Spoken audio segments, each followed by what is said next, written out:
শুভ সকাল বন্ধুরা, একটি সুন্দর সকাল আর তোমাদেরকে সাথে নিয়ে আমার আজকের ব্লগটা আমি শুরু করছি। তোমরা দেখতে থাকো আর আমার পাশেই থেকো। ঘুম থেকে উঠে চা খেয়ে চলে এসেছি ঠাকুর ঘরে গোপাল সোনাকে জাগানোর জন্য। আর গোপাল সোনাকে জাগিয়ে হাত মুখ মুছিয়ে দিয়েছি, সাথে সাথে অন্যান্য ঠাকুরকেও জাগিয়েছি আর সেবাও দেওয়া আমার হয়ে গেছে। তোমরা আমার গোপাল সোনাকে দর্শন করে নাও, সাথে সাথে অন্যান্য ঠাকুরদেরকেও দর্শন করে নাও।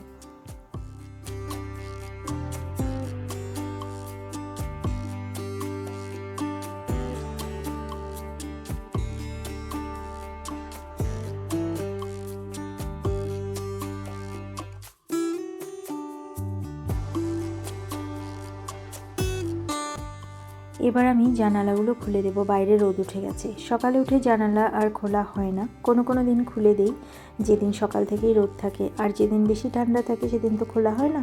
তো এতক্ষণ রোদ ওঠেনি, এখনই রোদটা হালকা উঠেছে, দেখো বোঝাই যাচ্ছে। পরে হয়তো খুবই ভালো রোদ উঠবে, তো জানালা এখন আমি খুলে দিলাম।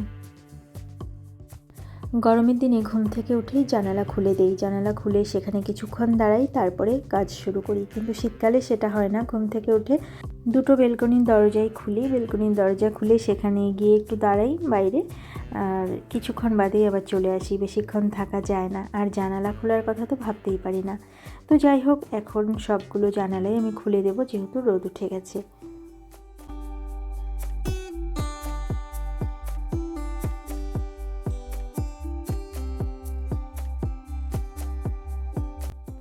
এবার আমি চলে এসেছি এই পাশের বারান্দাতে, তোমাদেরকে দেখাবো পাখিগুলো খাচ্ছে।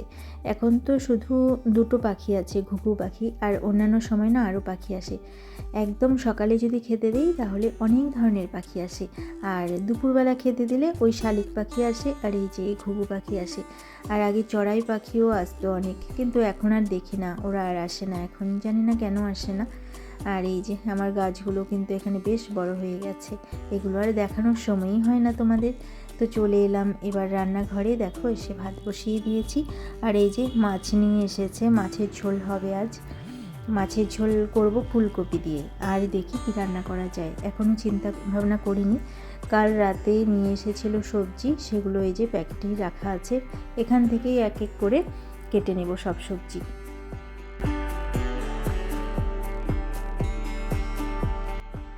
ভাবলাম সব ধরনের সবজি দিয়ে একটা মিক্সড তরকারি করা যাক। তো এটা খেতে কিন্তু ডালের সাথে খুব ভালো লাগে। আমার কাছে ধনেপাতা নেই, ধনেপাতা থাকলে এটার মধ্যে নামানোর আগে ধনেপাতা দিয়ে দিতাম, তাহলে আরও ভালো হয় খেতে।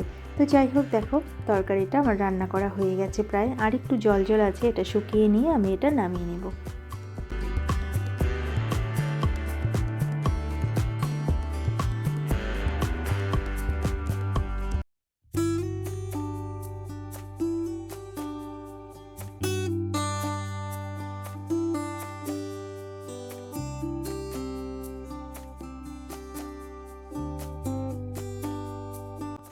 এবার আমি করব মাছের ঝোল। দেখো মাছগুলো ভেজে নিচ্ছি, আর লোকাল মাছ নিয়ে এসেছে, তো রিজুর জন্য ভাজা মাছ রেখে দেবো, ঝোলে দেবো না, ও ভাজা মাছ খেতে বেশি ভালোবাসে ইদানিং, তাই ভাজা মাছ রাখারই চেষ্টা করি। তো 2-3 পিস ওর জন্য রেখে দেবো, আর বাকিগুলো আমি ঝোলে দিয়ে দেবো। আর এই যে ফুলকপি কেটে নেওয়া হয়েছে, আলু ফুলকপি দিয়ে হবে মাছের ঝোল।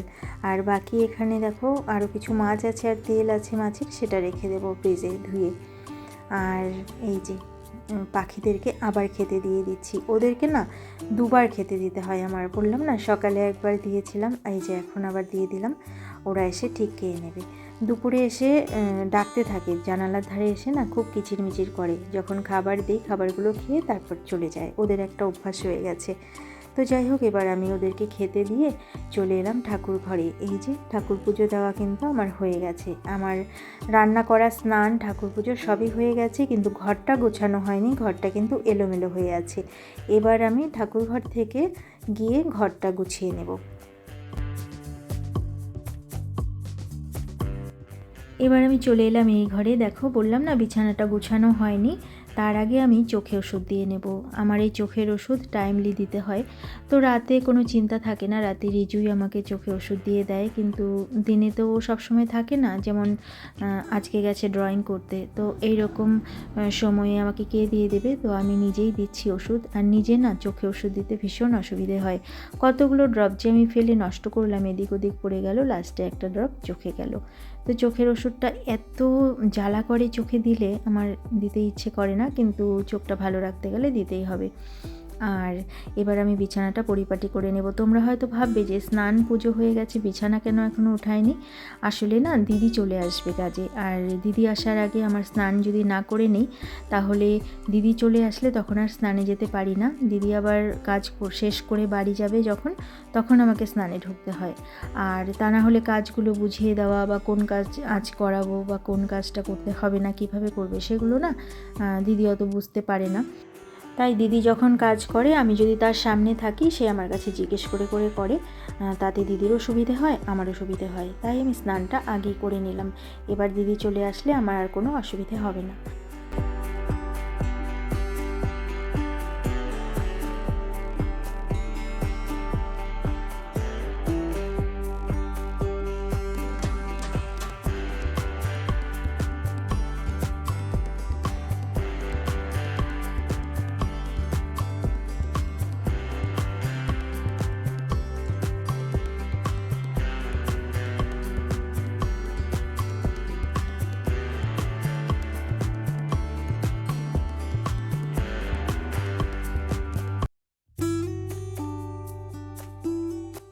প্রতিদিন রাতেই বিছানা করার কাজটা রিজু করে, আর যেদিন ছুটি থাকে সেদিন সকালেও বিছানাটা ওই গোছায়।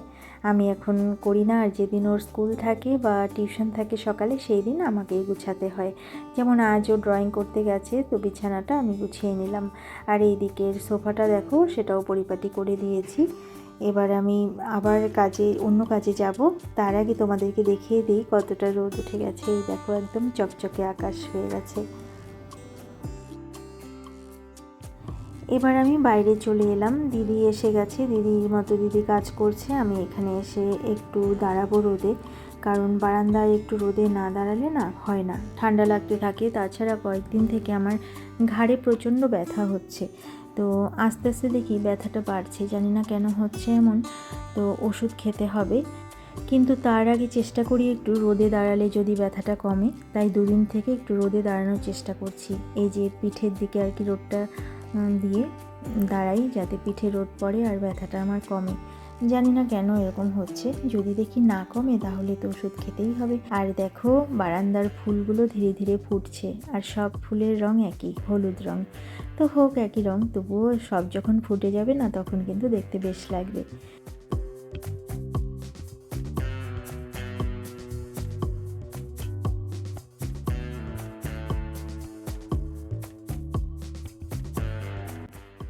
শুভ সন্ধ্যা বন্ধুরা। দেখো, সন্ধে প্রদীপ দিয়েছি। তোমাদের সাথে সেই 12টার আগে কথা হয়েছিল সকালে, তারপরে কিন্তু আর একটা কথাও হয়নি।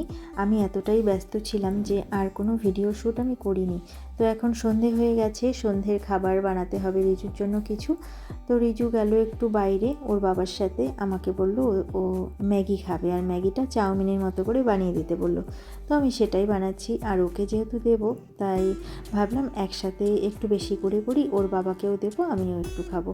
আর গাজর আলু দিয়ে আমি আজ করছি ম্যাগি। বললাম না, চাউমিনের মতো। এইভাবে যদি সবজি দিয়ে ম্যাগি বানানো হয় চাউমিনের মতো করে, তাহলে কিন্তু রিজু খুব ভালোবাসে এটা খেতে। তো আমি এইভাবেই করে দিচ্ছি।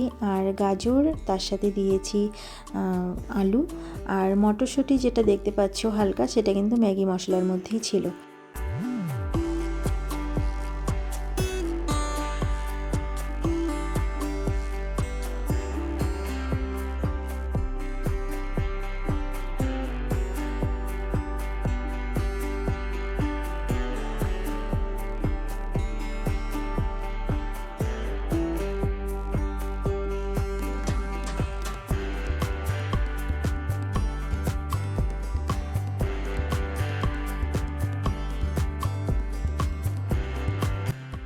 আমার ম্যাগি বানানো প্রায় হয়ে এসেছে। আর বন্ধুরা, আজকের ব্লগটা আমি এখানেই শেষ করছি। আবার অন্য কোনো দিন অন্য কোনো নতুন ব্লগ নিয়ে তোমাদের সামনে হাজির হয়ে যাব। ততক্ষণের জন্য তোমরা ভালো থেকো, সুস্থ থেকো আর হাসি খুশি থেকো। আমার এই ব্লগটা যদি তোমাদের ভালো লেগে থাকে তাহলে একটা লাইক করে দিও। আজকের মতো এখানেই আসছি। ভালো থেকো তোমরা সবাই।